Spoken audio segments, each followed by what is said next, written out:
meron pa din pong talagang, ayan o, kung nakasulat sa ilalim, ituro si Leila de Lima, pati si Richard Gomez. Ito po, pangatlong topic natin, mga kababayan. Biruin mo, ngayon ko lang narinig, pati pala si Richard Gomez, gustong isama, idawit, doon sa isangkot sa droga. Oh. Kwento sa inyong pamilya. So sabi naman ni Bato, Kerwin, para magkaintindihan tayo at para walang mangyari na masama sa iyo o sa pamilya mo o sa membro ng pamilya mo, sumunod ka na lang sa plano. Tapos ang tanong ako, Sir, anong plano po ba? Yung sagot ni Sir Bato, yung plano na idiin si Peter Lim at si Leila de Lima na kasali sa droga. Supplier si Peter Lim, isa sa supplier ng droga si Peter Lim dito sa Pilipinas. At si Ma'am Leila, protector sa mga illegalista sa nagbebenta ng droga. Talaga hong ipinapadiin si Leila de Lima, mga kababayan, no? Kung walang problema po yun, sir, gagawin ko yun. Tapos may isiningit na pangalan siya. Sinama pa ni Bato si Lovely Impal, Ayan. Peter Ko, Peter Lim, Ching Biloso, General Luot, at nitingog si Joby. Nitingog si Joby na isali daw si Congressman Richard. Engko ni Joby, mahirap yung pinagawa mo, Sir Job. Alam naman natin na malinis si Congressman Richard. Talaga mahihirapan sila ng idawit, mga kababayan. Richard Gomez, gumagamit o kasama sa narco-politician, imposible ho yun. Si Richard Gomez. Basta isali mo lang. Pero nag-ano si Bato, basta ang siguraduhin mo lang. Di ba na ano yung pangalan mo, Kong? Ayan. Sa dinawit sa testimony o sa affidavit doon sa Senado. Sinabi ko na hindi kasali. Huwag niyang gawa ng problema.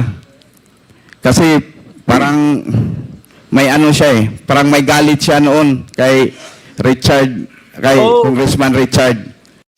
Sino? Si Bato de la Rosa may galit kay Richard Gomez? Bakit kaya? Ano? Siguro sabi mas gwapo sa akin to si Richard Gomez at mas may utak kaysa sa akin. Kaya isama na natin din to sa sa mga narco-politician. Kaya sinali niya pero walang katotohanan naman yun. At hindi nasali nung nag-testify ako sa Senado. Ang nasali lang si Ching Biloso, si General Luot, Lovely Impal, Peter Ko, Peter Lim, at hindi ko na natandaan kung sino pa yung inuutos niya na isali. Wala po, napakalabo po, mga bossing, no? Sabi si Espenido ata yung may galit. Ano kaya kagagalit nila doon kay It's either hindi kasi nagsasalita na ngayon si Espenido din, Maganda marinig natin 'yun. Kasi po, di nila kapartido si Gomez, baka hindi mautusan. 'Di ba? Kasi nagkaroon din po ng bali-balita, mga bossing, na kaya naman daw po itinalaga o itinatag ang laban kontra droga para mas makapenetrate yung droga ng dating Pangulong Duterte. Meron pong mga ganyang bali-balita po, mga bossing. 'Di ba?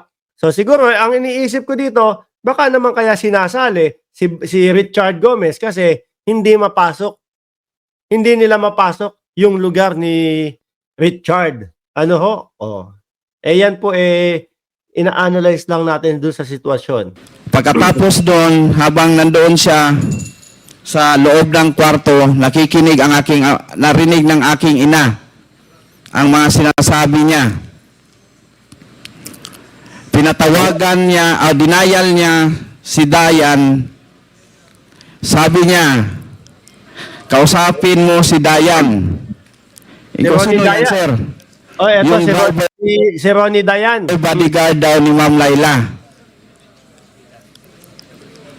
Yung driver bodyguard ni Ma'am Laila. Oh. Kasi para magkasinabot sa Ano yun? magkaintindihan sa gawing senaryo o salita doon sa Senado. Kasi kung nasubaybayan nyo yun, yung kay Dayan at yung sa akin, magkaiba ng date. Magkaiba ng pizza. Kaya sabi niya, mag-usap kayong dalawa, ayusin nyo yan.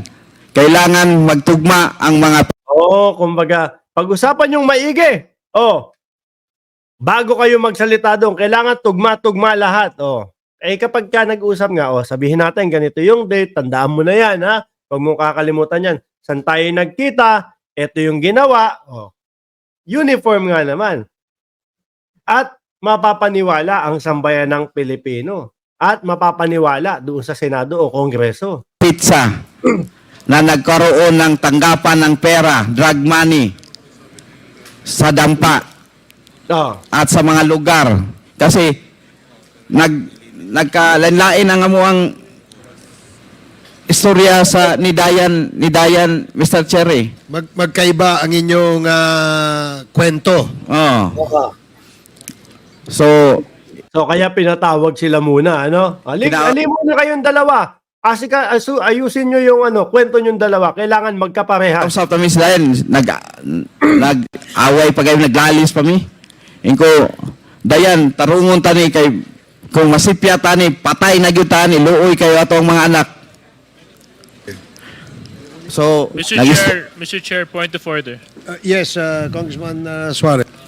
Some of us are not as eloquent as you are when it comes to Bisaya. Maybe a colleague of ours can translate yung mga Bisaya terms na binanggit ni Kerwin para mas maintindihan po natin yung mga sinasabi niya dito po sa hearing. Ako din po, hindi ko naintindihan yung pagkabisaya mga boss. Sige, ulitin mo ulit yung sinabi mo, Mr. Espinosa, at itatranslate ko. Mr. Chair, tinawagan namin si Dayan kasi nahuli na si Dayan. Tinawagan namin ni General Bato sa panahon na yon. Tinawagan namin, tapos sabi ni General Bato, ayusin nyo ang statement, tarunga ang inyuhang statement nga magkatugma ang pizza at ang area kung saan nagkaroon ng pagbigay ng pera at pagtanggap ng pera. Kasi magkaiba ang aming sinasabi. Sige. Tingin ko po malilintikan talaga dito sila Bato de la Rosa, dating Pangulo, si Bongo, tsaka yung isa na general ho, mga bossing.